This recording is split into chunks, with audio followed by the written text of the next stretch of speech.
Hello, everybody. Thank you so much for coming. My name is Dennis Cow, and I'm absolutely thrilled to be talking about two of my favorite things in life, besides family and stuff like that.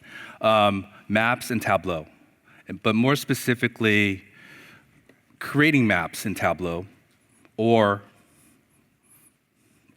vice versa, using Tableau to create maps. And so these are one of my favorite things to do, and I'm so happy to be here. So thank you so much for attending. Just a brief background: I'm a social work professor at Carleton University, which is based in Ottawa, Ontario. Originally from the States, originally just up north in Los Angeles. I have the pleasure to be a Tableau visionary this year. I'm also a public ambassador.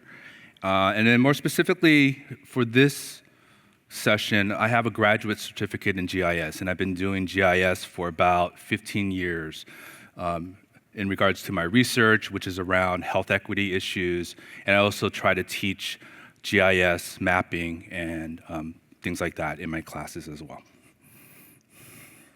I first discovered Tableau about 3.5 years ago, so I've been doing GIS for about 15 years, but I only discovered Tableau about 3.5 years ago, and the rest is history, and hopefully you'll get a sense of that today. So for today's presentation, I decided to try to keep the agenda fairly simple. I want to talk a little bit about maps, what they are, some general concepts, and design principles.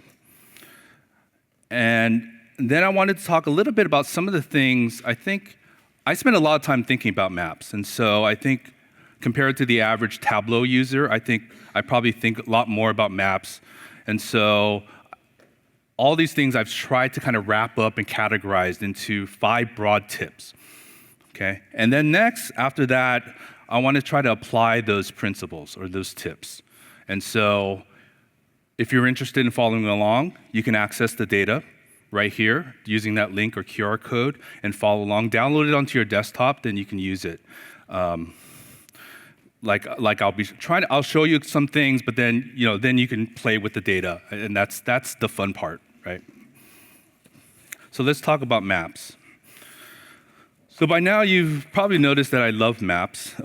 I use maps personally as well as professionally, but I also love and enjoy the map making process, kind of the thinking behind it and things like that. And since discovering Tableau, I've been on a journey to explore the more creative side of Tableau, map making. And so that's what I'm going to try to show you today. And because I study and use them in my work, I probably think about maps a lot more. And so hopefully you'll get a sense of that. And when we do go into the Tableau and try to create a map, hopefully you'll kind of get some insight into some of my thinking around this. So what are maps? So here's a definition. Maps are a symbolic, condensed representation of reality. Okay, but the key takeaway from this, I think, is that maps aren't merely tools to help us find the nearest Starbucks, or in my case, the nearest In-N-Out burger. But maps are powerful tools of communication. But more than that, throughout our history, maps often reflected power. Who has power, who was in power, who dictated the dominant values of society. And I love this quote from Adam Schultz, who's a Canadian explorer. Wouldn't that be a cool thing? He's an explorer in this world, in this time and age, and a writer, and in his new book entitled A History of Canada in 10 Maps. In his intro, he writes, "Maps are also a cultural artifact, a window into the past, a clue into understanding the worldview of the person or the persons who made it." And so this resonates with me because when you think about maps, just like when we create other data visualizations, bar charts, things like that, there are a million little decisions that often we have to make. What to include, what not to include, what to highlight, what not to highlight, what to label, etc. So it's important for us to really think intentionally about that. So if there's a key takeaway, is trying to think more intentionally about some of the decisions we make when we make maps. For me, I think it's helpful to kind of think about maps into two broad categories. First, you have reference maps. Google is a good example of that. Apple Maps is a good example of that. And we often use that to navigate and find where things are. The other one is thematic maps. And this is an example of a map I created in Tableau looking at changes in San Diego's Black population between decades. And this was based on the challenge, the Dubois challenge, to kind of mimic his creative data visualizations and using the colors that he used and things like that.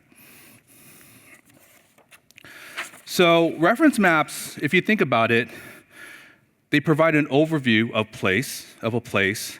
They're not necessarily guided by a topic, right? All features are supposedly equal and often include more detail than thematic maps. On the other hand, thematic maps, are often used to visualize a specific phenomenon or topic. It's driven by some purpose. And so you see an emphasis on specific features, and generally, as a result, they tend to be less specific, have less detail, right? And hopefully you can see some of the differences. And then, to me, the key difference is with reference maps, the story is reader-driven. They're going to look at the map and try to find the story that they're interested in. Whereas in thematic maps, they're designer-driven. The designer is the one making the choices in terms of color and things like that. And so, as a result, there's a huge responsibility as we try to make some of those decisions. And I think generally, most of our work involves thematic maps, I think.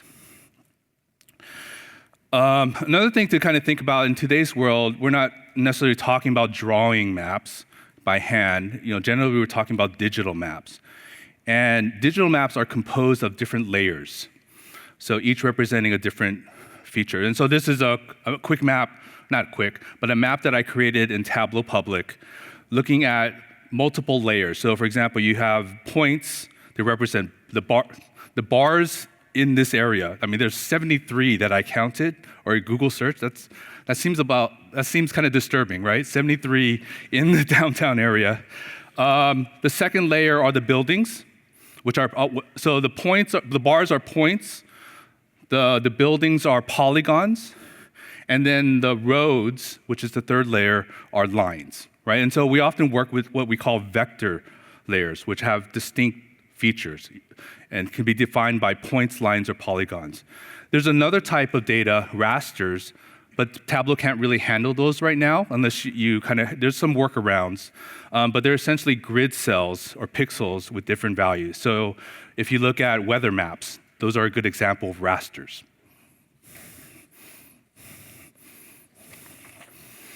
And what's cool about this concept of layers, which is, obviously in Tableau we have map layers. What's cool about that is now we can overlay different types of data, different topics, different types of features, as long as they're tied to some geography, and then explore the relationship between the two, okay? So here are some 5 basic cartographic design principles, and it's helpful for me to think about them as questions. So as you're designing a map, right, do the map features and page elements contrast visually with each other and their background?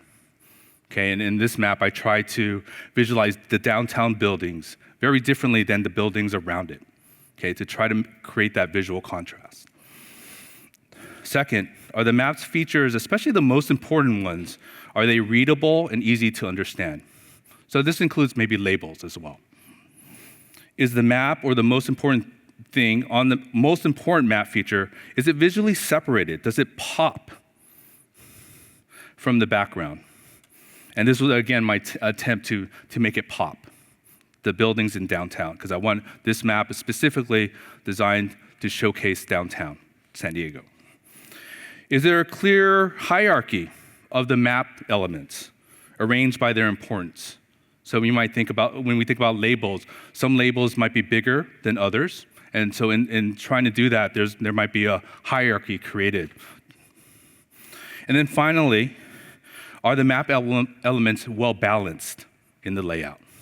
Okay, and so these are the questions I'd like you to kind of think about as we move forward.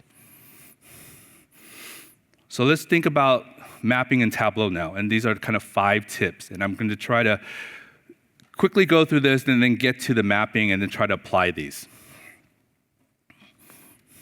So first tip, keep it simple.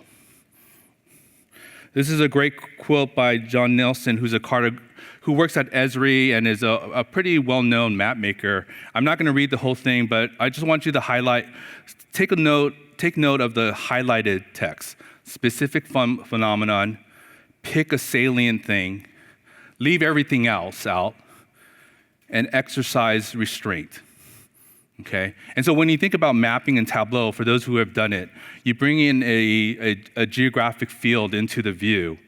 Then you automatically see a background layers, and things like that, that are supplied by Mapbox. So the question is, do we need all of that? Can some of that might be noise, or kind of make it a little harder for our story to come out. So my own personal rule of thumb is really one map, one message. Okay, but if you have multiple stories to tell and you're trying to do it in one map, you might be more effective creating multiple maps. I lost my place in my notes. So what does that mean? That might mean one key feature per map, one color palette per map, maybe one key symbol that you use to highlight a specific feature, things like that. Second tip, do not accept defaults. So like I said, when you plop in a geographic field into the view, there are a lot of defaults. And we see that when we do a bar chart, right? With grid lines, things like that, right? So when I plopped in San Diego, the city, something like this, all these background layers, right? Ultimately, we have to kind of revert back to what is the purpose of this map? What are we trying to tell? What story are we trying to tell? What message are we trying to convey? And do we need all of this stuff to convey that message? Can we leave things out? That's the kind of key thing. And so question everything, right? Question the defaults. Question the symbols that are used. Question the colors. Question the background layers. Do we need all of those? Question the map options. And we'll go through a few of those examples in the demo. Kind of the counterpart to that is tip 3. Definitely sweat the little details, okay? One of the things that cartographers spend an enormous amount of time on are labels.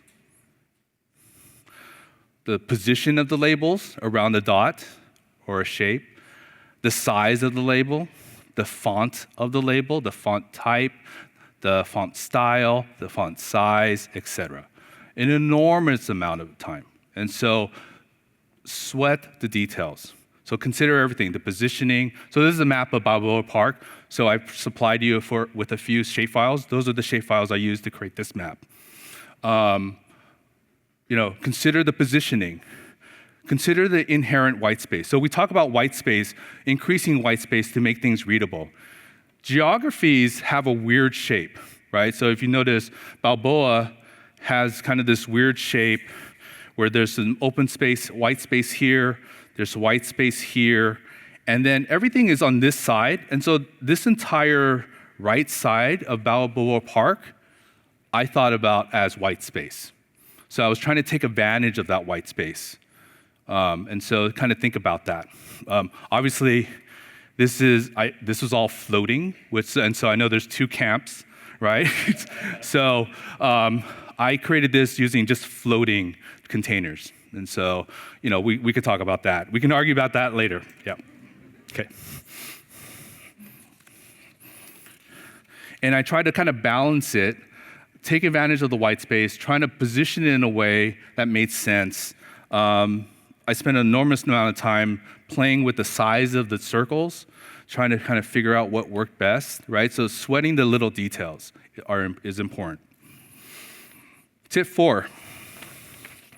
So this was before my time, but I heard that creating maps was a nightmare with dual access or trying to model the data in a way so all these different shapefiles were somehow linked to a single table, right? With map layers, it's a game changer, and I'll show you some examples. Now we could just pile in the spatial files, not worry about data modeling, and then overlay them on top of each other, right? Which is cool, and that makes a big difference. Coming from someone who's done GIS, this mirrors more how I learned how to create maps. Like by layering, not worrying about the data model necessarily, but as long as they're geographically linked in some way, we can overlay things on top of each other. Okay, it makes things a lot easier. Kind of the second note I want to make here is a map is made out of multiple layers, right? But layers are free.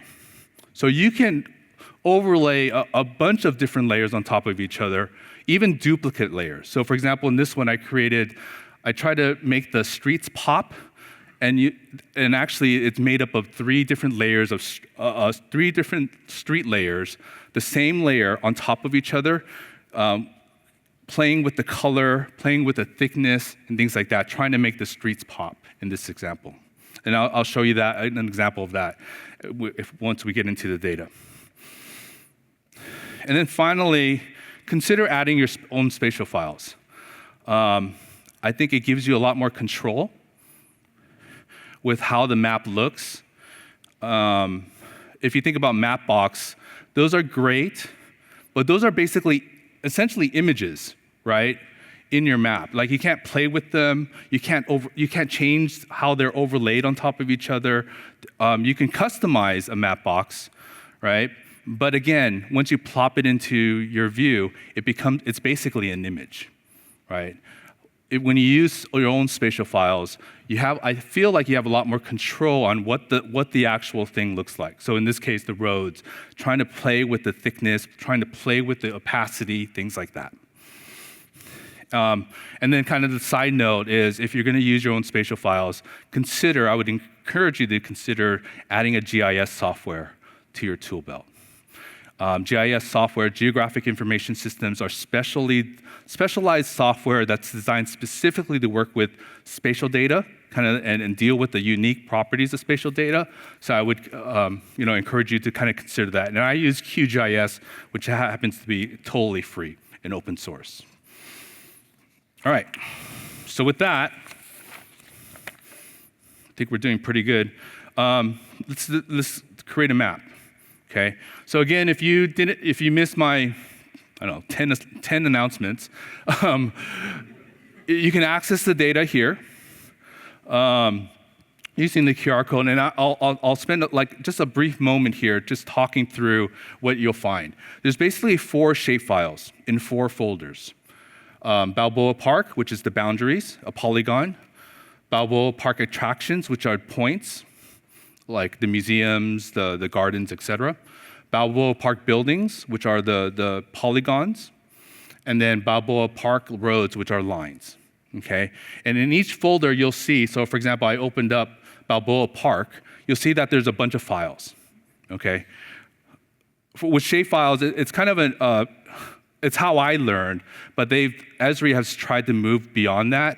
But you'll notice it's not a very efficient kind of way to kind of transport or use data, but it's basically a bunch of files. Just make sure you keep them in the same folder. Don't change the titles, but if you change the titles, make sure they all have the exact same title, name. And then for Tableau, we only have to worry about the fourth file, which is the one with the extension SHP, or shapefile. Okay, that's the only one we need to pull into Tableau, and it'll connect with all the other data files as well. Okay, all right. And these are the different shape files. All right, so I'm going to switch over. Apologize. Give me a second. So this is Tableau Public, and what I'm going to do now. Let me turn on my highlighter. Is I'm going to plop in these data, kind of play with it a little bit. If you have a suggestion, feel free to shout it out. I haven't rehearsed this part, so I'm just kind of winging it right now. So, let your creativity flow, right, through this process. Okay, so let's see here. So with map layers, all we have to do now is really just dump all these layers into Tableau, right? We don't have to connect with them, etc. So here's the Balboa Park shapefile. And all I'm doing is I'm going to just drag all of them into Tableau. So here's the Balboa Park place shapefile. Whoops. Like so. And I'm not really doing anything, but you'll notice that they're congregating right here now, right? Okay. Let's move the buildings over. And then finally the roads. Like so. Okay. So now we have these multiple data sets here. And all we need to do now is move this geometry field into the view for each of them. So let me start by doing the boundaries. So this is the Balboa Park, right? And so automatically all the map box layers show up. And I'm going to just turn these off because I don't want them.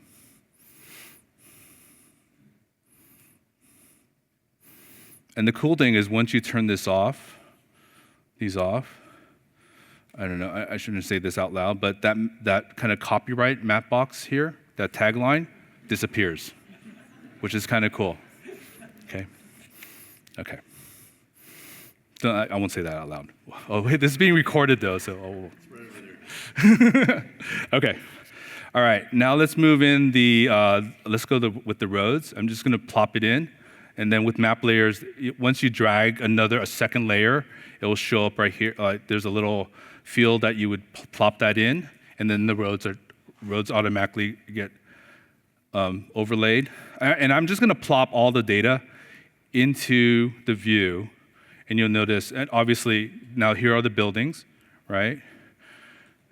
And then here are the places.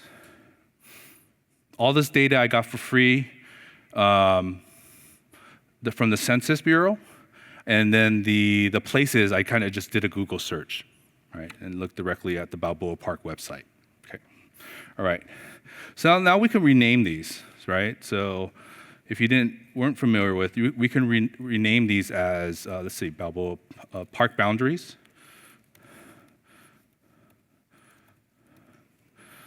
This is the roads, I believe. Let's see. Yeah. These are the buildings, and these are the places. Okay. And then with map layers, just like in a GIS tool, we can turn off various layers, things like that. And usually, because I'm not going to I don't really want the reader to be able to interact with all of these layers, right? Like, they don't need to interact with the park boundaries. I'm going to disable selection. So when you hover over it, it's no longer hoverable. And the only thing that's left that's hoverable should be the places. Where are they? But we can't see anything yet, okay? And so let me just kind of play with this a little bit so we can then see all the layers together, okay? So what I'm gonna do is I'm just gonna turn off the opacity here. So you can see the border now. I'm gonna make the roads as thin as possible. I'm going to make the buildings, let's go with a gray, and then I'm going to get rid of the borders. And I'm able to go through this because I'm familiar with this data, obviously. As you kind of play with this type of data, you'll get more and more familiar with it. And then let me make the places pop by making them red for now. Let me get rid of the border. And then I'm going to turn this into a circle so I can change and then drag place, let's see, not place, yeah, place over to detail to disaggregate it again. And now we can play with the shape, the size, like so. So far, so good? Oh, it's counting down. Okay, so I have like 15 minutes. Okay, anyways, well, we can keep on playing with this. Okay. Okay. So for example, so if I wanted to really make this plop, let me change the worksheet to black, right? To dark mode, right? So obviously, I think I tend to kind of steer towards dark mode because it's helpful for me. Like, it's easier for me to kind of make things pop. Like, you just make these things, the place is yellow, and it can just pop off of dark mode, right? But obviously, we don't all want all of our map, all of our maps as dark mode, right? Like, so obviously, you have to kind of spend a little time playing with the colors and things like that. So, but let's stick with none for now. Okay. So so feel free, like if you have any suggestions, things like that, feel free to kind of shout them out. Okay. All right. So one of the things I wanted to show you today is the idea of multiple layers. So I already have the places or the attractions in the map as a layer, right? But what I can do is actually I can add the places again as another layer, right? Make them circles and then disaggregate them by place again. So okay. And now I have two circles on top of each other. Okay, and so what I can do possibly is, let me see if I'll play with it. So these are places also, but places too. Okay, so these are the top, so the layers are kind of in order, right? From top to bottom, right? So this is the place layer that's on top right now. Let me make that, now I'm just like winging it now, so I apologize. Actually, I'm gonna stick with, let me stick with dark mode because it will be easier for you to see it. Maybe this mode, okay. And I'm gonna turn off buildings for now, okay? So I made the top layer yellow, circles, okay? I'm also gonna make the top layer the same color yellow, but I'm gonna make them a little bigger. Okay, now you can't see it, but let me change the opacity here to 50%.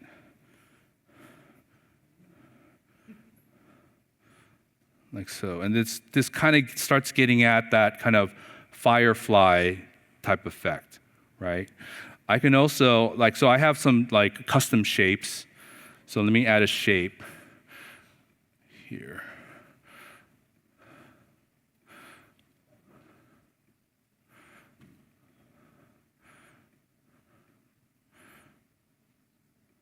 I have this, I have a bunch of shapes, but and pretty disorganized, but I have this little shape right here. I don't know if you can see it. It's like a circle, but it fades out as you go out, okay? So I created this in Figma.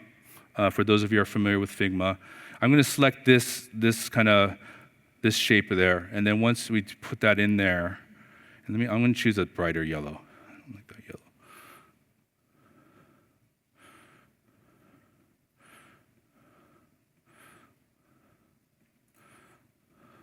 So I hope you're starting to see something.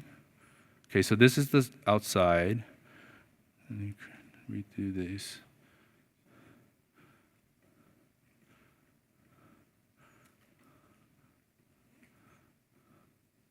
Oh, I know why. Sorry, my bad. I think this one has the border too.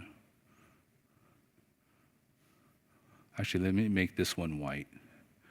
And you can start seeing it a little bit. It should be. What's going on? Of course, these demos never work well, right? I planned this, and they never work well.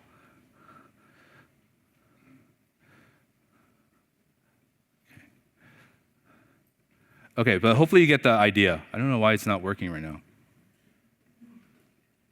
Okay. Let me change the roads to maybe a gray. No, a little darker. like so. Okay. And then I want the dark. Okay, let's put the buildings back, right? And so this is the start, right? And hopefully you're kind of getting a sense of when we use map layers, right? They're free, so we can overlay things on top of each other, right?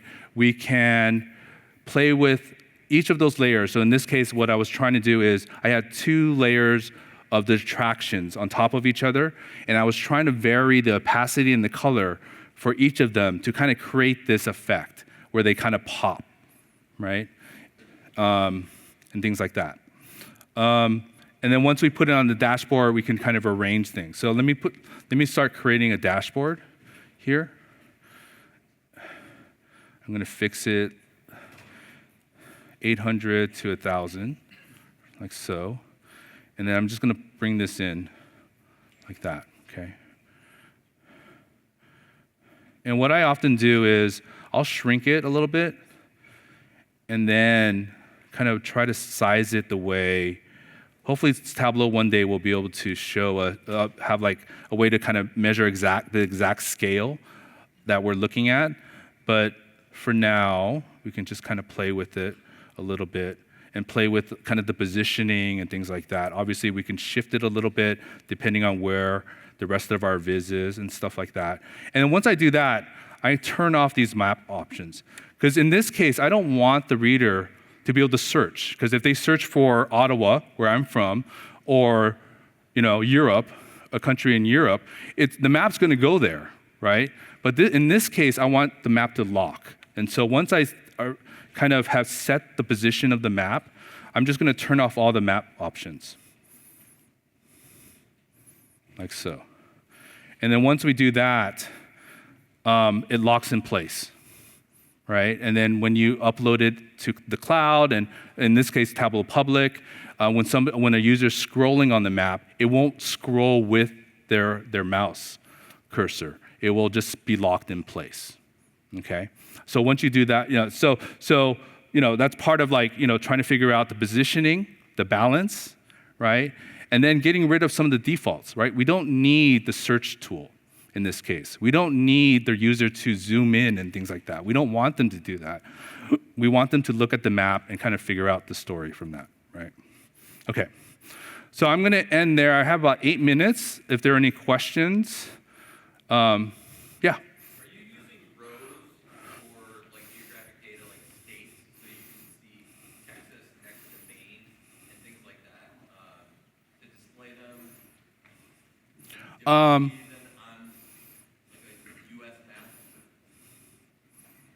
Okay, I don't quite understand the question. So try. Let's say you have a map of the U.S. and you put the state on the rows. It'll separate, blows up the map basically. Right.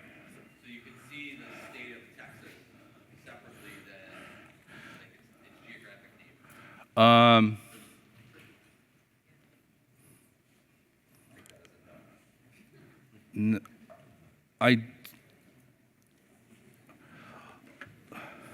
So what's the end result that you want? So let's say you have a sales geography. Yeah. And they're not geographic neighbors.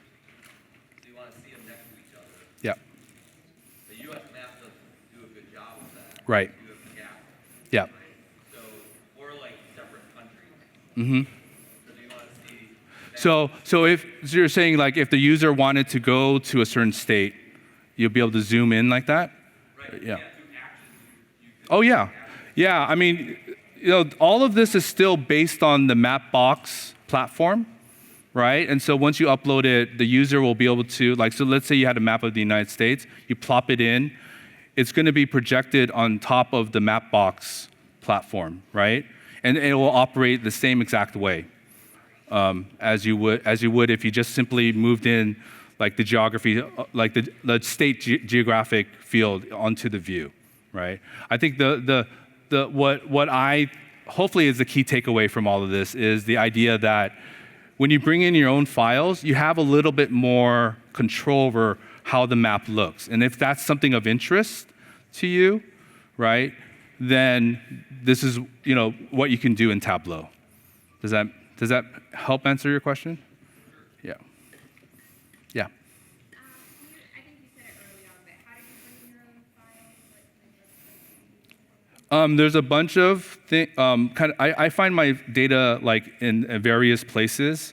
So the Census Bureau has a lot of shape files, specifically about the United States. There are other sites. Like sometimes I'll just Google. Like I need a shape file of a certain country, and then there's probably sites like that. So Humanitarian Exchange is another site. Natural Earth is a place where you can get like world maps and things like that. Yeah. Okay. So the maps, all the maps in this presentation, you can kind of access them through that QR code. My Linktree QR code is right there as well if you're interested in getting connected and if you have any questions beyond that. Okay, well, thank you so much, everybody. Thank you.